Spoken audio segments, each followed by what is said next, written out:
ایک اور چشمدید گواہ سامنے آ گیا جس کا اب پی ٹی آئی سے کوئی لینا دینا نہیں ہے۔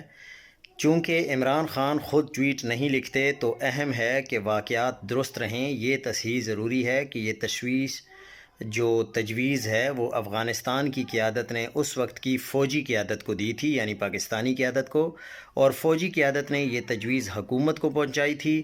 جب تحریک انصاف کی میٹنگ میں یہ تجویز لائی گئی تو مراد سعید اور نور الحق قادری سمیت مختلف رہنماؤں نے تفصیلی وجوہات بتائیں کہ اس تجویز پر عمل کیوں نہیں ہو سکتا۔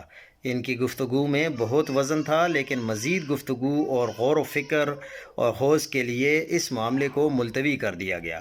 اس معاملے پر طویل بریفنگز اور گفتگو جاری تھی کہ ہماری حکومت کو جعلی عدم اعتماد سے فارغ کر دیا گیا۔ بعد میں رانا ثناء اللہ نے میڈیا پر بتایا کہ محدود تعداد میں ان قبائل کو واپس لایا گیا ہے۔ بہرحال تحریک انصاف کے دور میں کوئی بھی گروپ افغانستان سے واپس نہیں آیا تھا۔